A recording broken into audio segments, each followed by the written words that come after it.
I've been thinking a lot recently about why so many depressed people tend to lose themselves in games like World of Warcraft.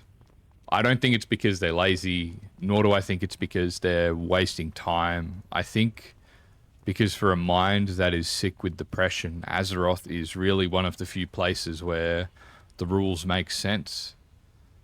Depression is a disease, not a mood, not a phase, not a quirk of personality. It's a clinically recognized disorder affecting millions of people worldwide, characterized by pervasive feelings of hopelessness, worthlessness, and an inability to experience any pleasure at all.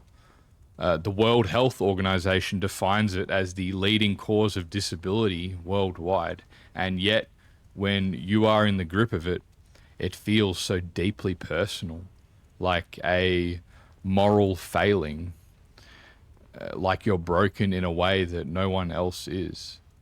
That's part of the illness itself. I think it convinces you that you are uniquely incapable of being happy. But the truth is, depression is not who you are, it's what's happening to you. The question is, where do we find ways to cope when the real world feels so impossible to face? For many, the answer, unsurprisingly, comes from the digital world.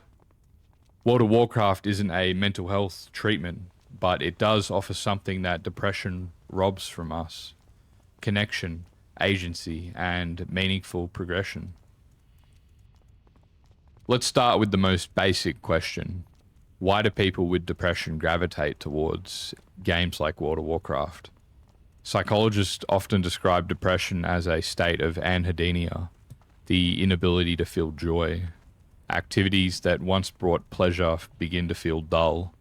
Motivation evaporates like water in the hot sun. But beneath that is something deeper, a collapse of agency. Agency being the belief that your actions have consequences. It's fundamental to mental well-being. In the real world, when you're depressed, every action can feel futile. You clean your room, but it still feels empty.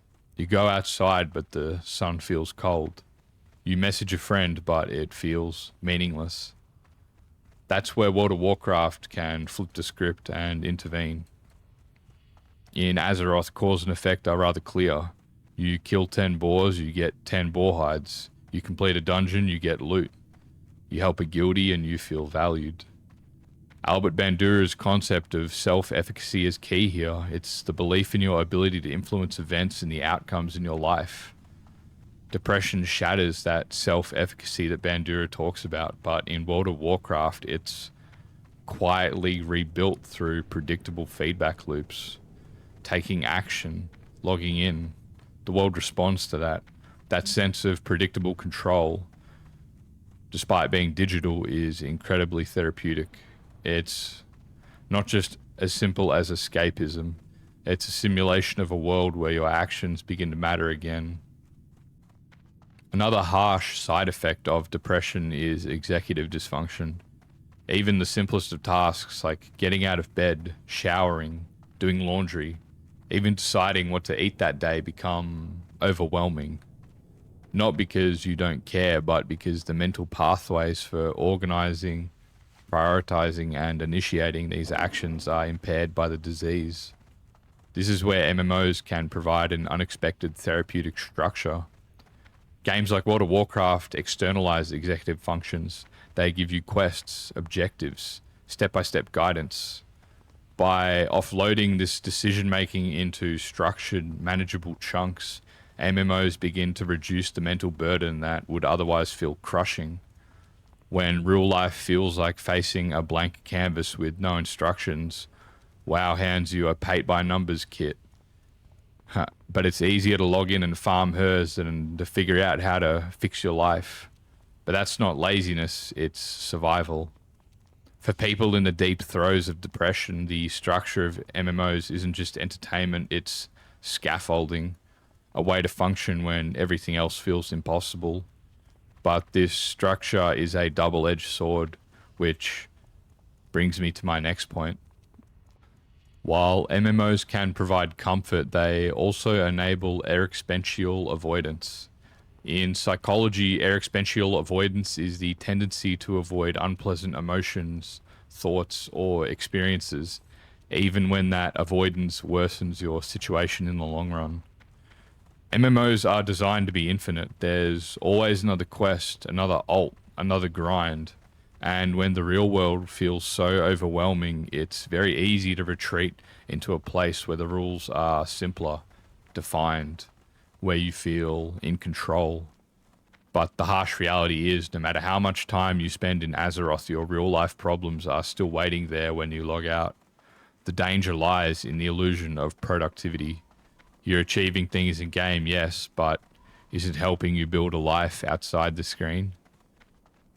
MMOs give us a sandbox to make ourselves through gear, achievements, status. But if we never transfer that energy back into our real world selves, we risk becoming trapped in a feedback loop of avoidance. Philosopher Jean-Paul Sartre once wrote, "Man is nothing else but what he makes of himself." This isn't to say that playing WoW is bad, but it becomes harmful when it replaces rather than complements real-world engagement. Recognizing when refuge turns into avoidance is crucial, and this is the self-awareness that often is the first step back to recovery. One of the most underrated mental health benefits of MMOs is their ability to foster social connection in a low-pressure environment. Depression is inherently isolating. The effort of socializing, making eye contact, maintaining conversation can feel simply exhausting, but in WoW, the social contract is written differently. You can join a dungeon group, contribute to a raid, chat in a guild without the pressures of physical presence. These connections, while digital, are real. They provide validation, purpose, and a sense of being needed. More importantly, they offer a space where people feel valued for their contributions, not their appearance, not their energy levels or their mood. You could be having a terrible day mentally and still be the raid's top performer. This is profoundly healing for someone whose depression is telling them that they're worthless. But again, there is a nuance. While online connections are meaningful, they cannot fully replace the benefits of in-person human interaction and real-world support. Azeroth offers a safe training ground for social connection, but true healing requires stepping into spaces that challenge you to connect more deeply. I'd like to be clear here that World of Warcraft isn't therapy. It's not a replacement for professional help, but it can be a mirror. A mirror that shows that you're still capable of connection. You are still capable of progress. You're still capable of caring about something or someone. For many, WoW is a stepping stone, a way to remember what it feels like to succeed, to belong, to strive. I think the key is knowing when to log out of Azeroth and when to log into your real life. Seek therapy if you're struggling. Talk to your doctor about treatment options. Reach out to your family and friends. It's not easy, but neither was your first raid. Remember, my friends, please, you've conquered harder fights than this, and you deserve a life that feels meaningful and beautiful. You are not broken, and you are not beyond help. Depression is a disease, and healing is possible.